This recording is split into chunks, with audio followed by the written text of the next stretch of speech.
Assalamualaikum warahmatullahi wabarakatuh. Jumpa kembali di channel Sunyi Sepi. Pada kesempatan kali ini saya akan kembali lagi dengan membawakan sebuah cerita yang berjudul Panah Berantai yang Menyerang Desaku. Cerita yang ditulis oleh @ras140217. Oh iya, kalian juga dapat mengunjungi tweet beliau langsung ya. Link nanti akan mimin sediakan di kolom deskripsi. Yuk daripada kita lama-lama langsung saja kita masuk dalam ceritanya. Tahun 1983. Desa ini adalah desa yang asri. Warganya sangat ramah dan merupakan kampung yang secara keseluruhan warganya menganut agama Islam. Lokasi kampung itu pun sangat strategis. Di kampung itu ada sungai yang lumayan besar dan ada jalan kecil menuju kota besar. Apapun usaha yang dikembangkan di desa itu pasti akan sangat sukses. Para pedagang dari luar daerah pun sering memasarkan dagangannya di desa itu. Warga di sana hidup sederhana dengan hasil alam yang melimpah setiap tahunnya. Dan sungai di sana masih jauh dari kata tercemar. Pekerjaan sehari-hari warga hanya berkebun, menuri getah atau menyadap karet dan memancing. Hingga pada suatu hari warga desa kedatangan beberapa orang asing yang ingin membeli tanah desa untuk dijadikan sebuah tempat hiburan malam. Mereka terlihat berbicara dengan kepala di desa ini. Dan satu gebrakan keras dari meja yang ada di ruangan kepala desa. Si tamu itu terlihat sangat marah sehingga menggebrak meja dan segera berdiri berjalan keluar ruangan sambil menunjuk-nunjuk pada kepala desa. Kalian pasti akan menyesal karena tidak mau menjual tanah ini pada kami, kata si tamu itu sembari menunjuk ke arah kepala desa yang hanya terdiam. Warga desa pun semakin penasaran mendengar kata-kata tamu asing itu. Pak Kades, memangnya dia itu mau apa? Tanya salah satu warga. Biasa, mereka mau membeli tanah desa kita untuk dijadikan tempat hiburan. Walau bagaimanapun, tanah air kita jangan sampai dijadikan tempat hiburan, saut warga. Nah, ceritanya akan dimulai setelah penolakan ini. Beberapa minggu setelah penolakan kepala desa kepada tamu asing atau yang dipanggil Pak Ilyas, nama samaran ya, beberapa warga mulai terserang penyakit aneh. Bagian tubuh yang sulit terjangkau oleh si pemilik tubuh ditumbuhi bisul sebesar piring. Bahkan cairan di dalam bisul itu pun terlihat jelas. Tidak seperti bisul kebanyakan yang cairannya berwarna putih seperti susu atau nanah. Tapi bisul itu cairannya berwarna bening seperti air hujan. Namun yang anehnya di saat warga mencoba menusuk dengan jarum, tidak tembus atau tepatnya tidak bisa pecah. Bahkan ditusuk dengan pisau pun tetap tidak mau pecah. Padahal bisul itu terlihat lembek dan seperti balon yang diisi air, namun tetap tidak mau pecah. Semakin hari bisul-bisul itu semakin membesar. Warga yang terserang penyakit aneh itu pun sudah dibawa ke rumah sakit, namun hasilnya normal. Dan puncaknya setelah bisul itu berbulan-bulan menyiksa, akhirnya pecah dengan sendirinya. Dan anehnya, cairan yang keluar seperti minyak atau lemak berwarna kuning kemerahan. Baunya sangat busuk dan setelah cairan itu keluar habis, bagian tubuh yang bekas ditumbuhi bisul itu berlubang hingga bagian tulangnya terlihat. Keesokan harinya warga itu pun dikabarkan meninggal dunia. Teror penyakit aneh itu pun terus berlangsung. Sampai suatu ketika warga mulai resah dan mendesak kepala desa untuk mencarikan orang untuk menghilangkan teror penyakit di desa itu. Kita tidak bisa jika begini terus keadaannya, Pak Kades. Iya, saya tahu maksud kalian, tapi kemana kita mencarinya? Kata Pak Kades. Di desa tetangga itu ada dukun yang sakti, Pak Kades. Kita coba jemput dia, jawab salah seorang warga yang istri dan anaknya baru saja meninggal. Ya, kalau begitu kita berdua berangkat menjemput dia. Malam ini kalian bawa warga mengungsi ke desa sebelah dulu ya, ucap Pak Kades. Pak Kades dan salah satu warga berangkat menggunakan speedboat milik desa. Singkat cerita, Pak Kades pun sampai di rumah dukun itu. Panggil saja nama dukunnya Amang Lehan. Nama samaran lo ya. Kalian Islam ya? Apa kalian meminum air bikinan kami ini? Ucap Amang Lehan sambil tersenyum. Kami ini terserah Amang saja, ucap si kepala desa dengan sopan. Ya, soalnya dalam ceret itu tidak mungkin juga kami memasukkan daging babi. Sekedar info, mohon maaf, tapi di Kalimantan, tepatnya Kalimantan Tengah, memang bila kita bertamu ke rumah orang yang berbeda agama dengan kita akan ditanya apakah kita mau meminum atau tidak, dan memang ceret serta gelasnya mereka asingkan atau membeli gelas baru khusus untuk tamu yang muslim. Mereka sangat menghargai orang muslim. Kalau boleh saya tahu, apa maksud kalian datang ke sini? Tanya Mang Lehan. Begini Mang, di desa kami warga terkena penyakit yang tidak biasa, aneh, seperti bisul, tapi setelah pecah, orangnya yang terkena penyakit itu meninggal Mang, ujar Pak Kades. Kalau begitu, berarti warga desa terkena santet berantai, ucap Amang Lehan. Santet seperti apa lagi itu Mang? Tanya Pak Kades. Biasanya ada sesuatu yang ditanam orang di tanah desa kalian. Cara menghilangkannya bagaimana Mang? Tanya Pak Kades dengan cemas. Orang itu mengirim santet itu kira-kira apa tujuannya dan apa kemuanya Mang? Kenapa sampai warga desa yang jadi korbannya? Ujar Pak Kades dengan geram. Entahlah, mungkin orang iri, sulit dijelaskan. Maaf sekali ya, kami ini hanya bisa menyediakan mie saja, kata Amang Lehan. Tidak apa-apa Mang, mie pun sudah luar biasa kok. Setelah makan ini, kalian berdua tidur saja, kata Amang Lehan. Iya Mang. Malam pun sudah sangat larut. Pak Kades dan temannya tertidur hingga pagi pun tiba. Sudah bangun ya? Tanya Amang Lehan.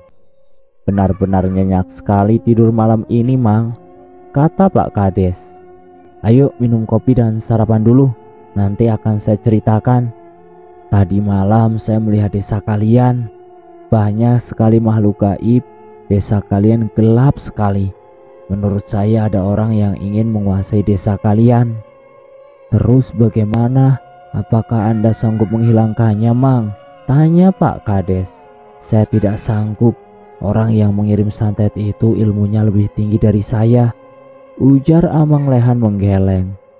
Tapi nanti saya akan berikan alamat teman saya kepada kalian. Coba kalian datangi dia. Dia adalah guru di pesantren di daerah Banjarmasin. Di sini ada alamatnya. Saya yakin dia bisa menghilangkan santet berantai di desamu, ucap Amang Lehan seraya menyerahkan gulungan kertas kepada Pak Kades. Kalian berangkat saja, mumpung hari masih pagi.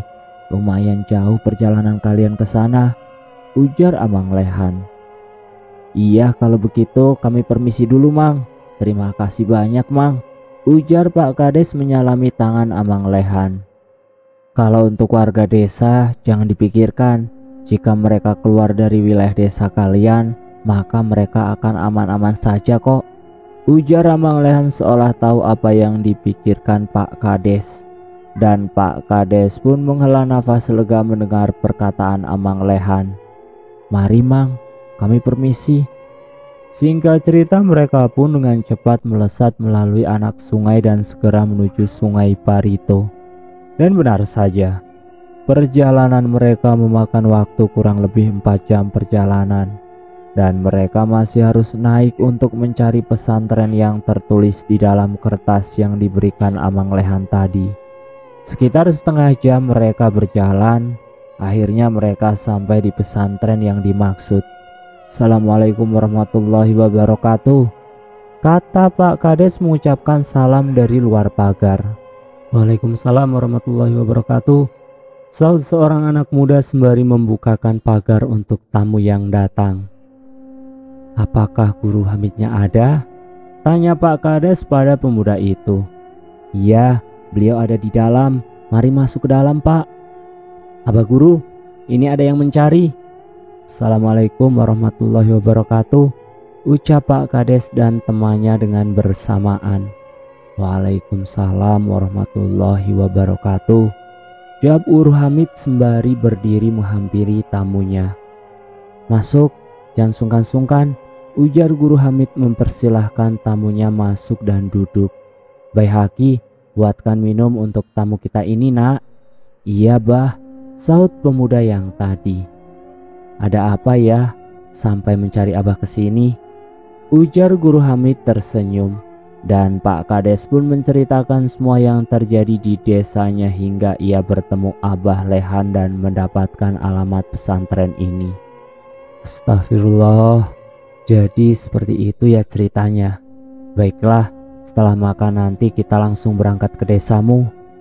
Alhamdulillah, ucap Pak Kades dan temannya. Ini Bah minumannya, kata pemuda tampan yang bernama Baihaqi itu sambil tersenyum. Kalian memasak ya, Nak. Setelah itu suruh santri yang lain siap-siap. Kita akan pergi ke desa paman ini, ujar Guru Hamid sembari menunjuk kepada Pak Kades. Setelah beberapa lama, singkat cerita akhirnya masakan para santri pun terhidang. Nah, mari cepat makan, biar setelah ini kita berangkat, suruh Guru Hamid pada Pak Kades dan temannya. Para santri kenapa tidak makan, Bah? Tanya Pak Kades seraya menyendok nasi. Mereka mungkin lagi makan di dapur, ujar Guru Hamid dengan tersenyum. Setelah selesai makan, mereka berbincang-bincang sejenak dan mulai bersiap-siap untuk berangkat. Baihaqi, tolong panggilkan santri yang lainnya dan bilang Abah menunggu di lanting. Lanting adalah rumah yang terapung di atas air. Kalau di daerah Kalimantan Selatan, biasanya di bawah lanting dipasang ribuan bambu agar bisa mengapung. Tapi kalau di daerah Kalimantan Tengah, di bawah lanting biasanya dipasang batang pohon yang ringan. Iya, Bah, nanti kami menyusul. Guru Hamid dan dua tamunya pun meninggalkan halaman pesantren itu menuju sungai. Dan setelah beberapa saat menunggu, akhirnya para santri datang membawa beberapa tas. Sekitar 17 orang santri ikut ke desa Pak Kades, dan mereka mulai memasukkan barang bawaan mereka ke dalam speedboat. Ada 4 speedboat yang mengikuti Pak Kades dari belakang. Setelah memakan waktu perjalanan hampir 7 jam, mereka pun akhirnya sampai di desa Pak Kades itu. Dan Guru Hamid menyuruh santrinya menggelar alas duduk yang mereka bawa dari pesantren. Mereka mulai membaca doa. Hahaha, bangsat, teriak warga yang bersama Pak Kades tiba-tiba. Guru Hamid tersenyum sembari berdiri menghadapi temannya Pak Kades itu. Jangan berhenti berdoa, ujar Guru Hamid pada santrinya. Assalamualaikum warahmatullahi wabarakatuh. Siapa kamu? Tanya Guru Hamid pada teman Pak Kades yang kesurupan. Aku jin kiriman tuanku, jawab warga itu dengan nada suara yang seperti suara nenek tua. Untuk apa tuanmu mengirimmu ke sini? Membunuh semua warga desa sini. Kali ini suaranya seperti lelaki tua. Berapa jumlah jin yang dikirim ke sini? 30. Siapa yang ditugaskan memimpin kalian? Aku. Kali ini suaranya terdengar sangat berat. Aku tidak mau membunuhmu, Hamid. Lebih baik kau sekarang pergi. Hidup matiku di tangan Allah Subhanahu wa taala. Hahaha. Allah. Bangsa kami paling kuat, lebih kuat dari kalian. Para santri yang mendengar itu mulai berzikir. La ilaha illallah. La ilaha illallah, la ilaha illallah. Para santri mulai berdoa. Hahaha, haulah, haulah, haulah. Makhluk itu mengejek dan tertawa. Baihaqi, tolong ambilkan air yang ada di dalam tas Abah itu, ujar Guru Hamid. Setelah air di dalam botol itu ada di tangan Guru Hamid, warga yang kerasukan itu mulai berhenti mengejek para santri. Kamu tahu ini air apa? Tanya Guru Hamid dengan tersenyum. Bangsat, sudah aku bilang jangan ikut campur urusan tuan kami. Tidak ada niatku untuk ikut campur urusan majikanmu, tapi majikanmu sudah keterlaluan membunuh orang-orang yang tidak bersalah di desa ini. Air yang di dalam botol itu pun disiramkan ke badan dan wajah warga yang kesurupan itu. Anehnya ketika air itu mengenai badan dan wajahnya, warga itu seperti tergantung melayang. Bangsat kamu Hanif, teriak warga yang kesurupan itu. Kamu memilih pulang pada majikanmu atau mau aku gantung di sini? Ucap Guru Hamid. Warga yang kesurupan itu diam saja. Matanya terpejam dan mulutnya terus meracaukan bahasa yang tidak dimengerti. Ah! Teriak para santri dan Pak Kades yang disertai batuk berdarah. Hahaha. Sudah aku bilang aku lebih kuat dari siapapun, ujar warga itu dengan tertawa angkuh. Baca doa yang sudah Abah ajarkan ya nak, ucap Guru Hamid sambil berjalan memutar. Allahu Akbar, Allahu Akbar, Allahu Akbar. Tidak ada yang lebih kuat melebihi Allah. Guru Hamid memukul warga itu dengan daun sawang. Setelah dipukul dengan daun sawang, tiba-tiba warga yang kerasukan itu muntah darah kental dan berbau sangat busuk. Ampun, ampuni aku Hamid, ujar warga yang kerasukan itu merintih. Siapa nama majikanmu dan apa tujuannya membunuh warga di desa ini? Nama majikanku Elias, dia ingin mengambil alih tanah di desa ini. Tolong bebaskan aku rela mengabdi kepadamu, asal jangan antar aku balik ke majikanku. Apa omonganmu bisa dipercaya? Ucap Guru Hamid tersenyum. Aku berjanji aku tidak akan pernah mengingkarinya. Bagaimana aku bisa percaya dengan makhluk jahat seperti kamu itu? Bagaimana caranya aku bisa membuat kamu percaya? Apa agamamu saat ini? Majusi. Maukah kamu ikut agamaku dan berjanji atas nama Tuhanku? Warga itu terdiam beberapa saat dan akhirnya mengangguk. Ikuti aku. Asyhadu an la ilaha illallah wa asyhadu anna Muhammadar Rasulullah. Aku bersaksi tiada Tuhan yang berhak disembah melainkan Allah. Dan aku bersaksi sesungguhnya Nabi Muhammad adalah utusan Allah. Dan si warga yang kerasukan itu mengikuti setiap apa yang diucapkan oleh Guru Hamid. Dan aku berjanji tidak akan mengganggu umat muslim lagi. Jika aku melanggar janjiku, aku rela dilaknat oleh Allah, ucap warga itu disertai tangis. Kamu keluar lewat mana? Tanya Guru Hamid. Aku masuk lewat dubur dan aku mau keluar lewat telinga. Belum sempat Guru Hamid mengucapkan sesuatu, warga itu mengerang kesakitan dan memuntahkan cairan berwarna kuning bercampur darah. Dan dari telinganya keluar darah segar. Astagfirullah, ucap mereka semua. Kasihan sekali dia ini, kata Guru Hamid. Setelah beberapa saat kemudian warga itu mulai siuman, tapi dia sudah tidak bisa berbicara lagi dan indera pendengarannya pun rusak. Pak Kades menangis melihat temannya itu. Baru saja istri dan anaknya meninggal, sekarang dia menjadi cacat. Setelah meminumkan air kepada warga itu, Guru Hamid berwudu dan sholat di tengah-tengah lapangan desa itu. Setelah sholat, Guru Hamid berjalan ke arah pohon beringin dan menggali tanah di bawah pohon beringin itu. Di sanalah ditemukan sebuah bungkusan kain kafan yang berisi sesuatu. Namun Guru Hamid tidak membolehkan orang lain melihat isinya. Setelah didoakan dan disiram dengan air yasin, bungkusan kain itu mengeluarkan bau yang sangat busuk sebelum akhirnya terbakar dengan sendirinya. Alhamdulillahirabbil alamin, ucap mereka semua. Sekedar info, konon kata Pak Kades, santet itu kembali kepada si pengirimnya. Dan entah benar atau tidaknya, ada kabar bahwa Pak Elias mati mengenaskan karena terbakar di dalam rumahnya. Dan selesai. Itulah sedikit cerita dari Pak Kades yang desanya disantet oleh seseorang yang hendak membangun sebuah hiburan malam di desa tersebut. Semoga dalam cerita tersebut kita dapat mengambil sisi positif dan buang jauh-jauh sisi negatifnya. Terima kasih sudah mampir di channel Sunyi Sepi. Jangan lupa tekan tombol like, share, dan komen. Tekan subscribe untuk mengikuti video kami selanjutnya ya. Wassalamualaikum warahmatullahi wabarakatuh.